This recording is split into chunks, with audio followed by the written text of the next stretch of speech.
Sir Aditya L1 launch हो चुका है सफलतापूर्वक, इसके बारे में सर आप क्या कहना चाहेंगे? सफलतापूर्वक लॉन्च हो चुका है। इसके बारे में तो यही कहेंगे कि जैसे पूरे भारतवर्ष में सभी में खुशी की एक उमंग रहती है, एक जुनून रहता है, एक खुशी का एक जो फीलिंग रहती है, वो जैसे सभी भारतवर्षी में उसी प्रकार में मुझे भी है।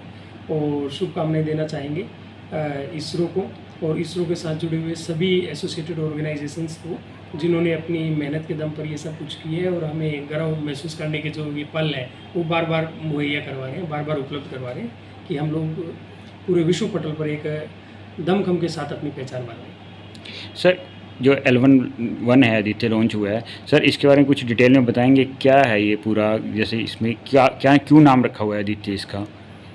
जी, इसमें जैसे अभी आप ही ने नाम लिया है आदित्य L1, तो इसमें अगर अपने इसको दो पार्ट्स में डिवाइड करें, फर्स्ट आदित्य, आदित्य का मतलब होता है सूरज, सूर्य, दिनकर, दिवाकर, सन, है ना। तो आदित्य का मतलब ये सन से रिलेटेड हुआ। और अगर अब हम बात करें L1, L1 क्या है, तो एक्चुअली 5 लैग्रेंज पॉइंट्स होते हैं, L1, L2, L3, L4 and L5। तो ये लैग्रेंज पॉइंट है L1। अब ये लैग्रेंज 5 पॉइंट्स क्या होते हैं, इसको अगर हम बताना चाहें तो ये ऐसे होते हैं जैसे मतलब ये अपना सन है और ये अर्थ है। और अभी हमें क्या करना है, अभी अगर हम सन को कंटिन्यू ऑब्जर्व करना चाहते हैं, सन के ऊपर कुछ हमें डेटा चाहिए, तो हमें क्या करना होगा, एक ऐसा सैटेलाइट चाहिए जो कंटिन्यू सन का ऑब्जर्वेशन ले और वो डेटा हमें दे भी। और हम कहाँ पर हैं, हम अर्थ पर हैं, तो हमें डेटा चाहिए। तो उस सैटेलाइट के लिए हमारे पास दो चीज़ें होनी चाहिए, एक तो वो कंटिन्यू सन को ऑब्जर्व कर सके और दूसरा वो डेटा हमको दे सके अर्थ के ऊपर। तो इसमें क्या होता है, सन को ऑब्जर्व करने के लिए भी अगर हम देखें तो ऐसा होना चाहिए कि जो हमारा एटमॉस्फेयर है वो उसको प्रभावित नहीं कर पाए। तो हमें एटमॉस्फेयर से बाहर जा करके अगर हम ऑब्जर्वेटरी अपनी स्थापित करते हैं तो वो हमारे लिए ज़्यादा बेनिफिशियल रहती है। तो इसकी फर्स्ट कंडीशन ये होगी, अर्थ के एटमॉस्फेयर से बाहर जा करके सन का ऑब्जर्वेशन लें। तो बाहर जाने के बाद ऐसी कौन सी जगह हो सकती है जहाँ ऑब्जर्वेशन लेना आसान हो। अब अगर हम ये चाहते हैं कि वो कंटिन्यू अर्थ को डेटा देती रहे, तो इसका मतलब वो अर्थ के आसपास रहनी चाहिए, सैटेलाइट अर्थ के आसपास रहनी चाहिए। अब हमें पता है कि अर्थ जो है वो सन के चारों ओर चक्कर लगाती है इस तरीके से, तो सन के चारों ओर चक्कर लगाती है, तो ये स्टैटिक फॉर्म में तो है नहीं। अब ये अगर स्टैटिक फॉर्म में नहीं है तो जो सैटेलाइट होगी वो भी स्टैटिक फॉर्म में नहीं होनी चाहिए, वो भी अर्थ के साथ साथ क्या होनी चाहिए, सन के चक्कर लगानी चाहिए। तो फर्स्ट उसकी रिक्वायरमेंट ये होनी चाहिए।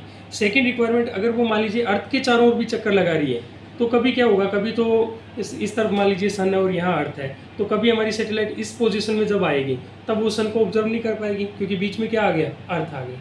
तो हमें एक ऐसी जगह चाहिए पूरे ब्रह्मांड में जो कि अर्थ के नज़दीक हो, ताकि डेटा हमें इजीली अवेलेबल करवा सके, जो सन को ऑब्जर्व करे, मतलब एटमॉस्फेयर से बाहर होनी चाहिए और सन फेसिंग होनी चाहिए, ठीक है। और उसके अलावा क्या होना चाहिए कि अर्थ बार बार बीच में नहीं आनी चाहिए उस सैटेलाइट के। तो ये पोजीशन कहाँ बन सकती है, अभी अगर हम लॉजिकल वे में सोचने की कोशिश करें तो सन और अर्थ के बीच में कहीं होना चाहिए। तो इस तरीके में बीच में कहाँ हो सकता है, बीच में कहीं भी हो सकता है। ये पूरा का पूरा रेंज है हमारे पास। इस पूरी रेंज में सभी पॉइंट सूटेबल नहीं है, सभी जगह सूटेबल नहीं है। क्यों सूटेबल नहीं है, क्योंकि उस पॉइंट पर बने रहने के लिए और अर्थ के साथ सिंक्रोनाइज रहने के लिए हमें बहुत ज़्यादा फ्यूल की आवश्यकता होगी। तो अभी फ्यूल की आवश्यकता हमें ज़्यादा नहीं पड़े, इसके लिए हमें क्या होना चाहिए कि कोई एक ऐसा रीज़न मिले जो उसको एक सेंट्रीपिटल फोर्स की जो रिक्वायरमेंट है उसको फुलफिल अपने आप कर ले। अब सेंट्रीपिटल फोर्स जो है उसकी रिक्वायरमेंट फुलफिल करने के लिए 5 इस तरीके के पॉइंट हो सकते हैं, ठीक है, जिसको मैथमेटिकली सोल्व किया गया है कि 5 इस तरीके के पॉइंट हो सकते हैं जहाँ सन का ग्रेविटेशनल जो फोर्स है प्लस अर्थ का जो ग्रेविटेशनल फोर्स है, ये दोनों फोर्स मिल करके जो सेंट्रीपिटल फोर्स की जो रिक्वायरमेंट है उसको पूरा कर सकते हैं। इस तरीके के 5 पॉइंट हो सकते हैं, इन्हीं को 5 लैग्रेंज पॉइंट्स कहते हैं, 5 लैग्रेंज पॉइंट्स L1 से लेकर के L5 तक। अब अगर मैं आपको इनकी पोजीशन बताना चाहूँ कि पोजीशन किस तरीके से, जैसे मान लीजिए ये सन है और ये हमारी अर्थ है, तो जो पहला लैग्रेंज पॉइंट है L1 वो इन दोनों के बीच में यहाँ है। दूसरा जो पॉइंट है L2 वो यहाँ है। तीसरा जो पॉइंट है L3 वो यहाँ है। चौथा और पांचवा जो पॉइंट है L4 एंड L5 वो L4 एंड L5 इस तरीके से है। अब इसमें देखें कि सूटेबल पॉइंट्स हमारे लिए कौन से हो सकते हैं, ये 5 पॉइंट्स जो है। तो सबसे पहले हम देखें L1 पॉइंट जो यहाँ है वो सन को कंटिन्यू ऑब्जर्व कर सकता है। हमारी अर्थ इस तरीके से मूव करेगी तो ये L1 पॉइंट होगा, ये भी सन के चारों तरफ इस तरीके से मूव करेगा।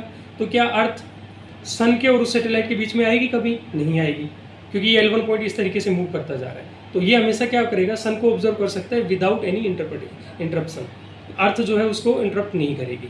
तो ये बहुत सूटेबल पॉइंट हुआ। इसके लिए फ्यूल की रिक्वायरमेंट बहुत कम है, क्योंकि जो सेंट्रीपिटल फोर्स की जो रिक्वायरमेंट है वो कौन पूरी कर रहा है, अर्थ का और जो सन का ग्रेविटेशनल फोर्स है वो कर रहा है, और वो हमको अपने आप ही मिल रहा है। उसके लिए हमें कोई एफर्ट नहीं लगाने पड़ रहे, कोई फ्यूल कंज्यूम नहीं करना पड़ रहा है। सबका भी वो एनालिसिस करे। इन सब का एनालिसिस करने के लिए 3 अलग से पेलोड लगाए गए हैं। तो टोटल इसमें 7 पेलोड लगे हुए हैं, और सातों के सातों भारत इसरो, और इसरो ने हमारे भारत की जो अलग अलग रिसर्च इंस्टीट्यूट्स हैं, जैसे हम बात करें कि आयुका का इसमें कंट्रीब्यूशन रहा है एक पेलोड बनाने में।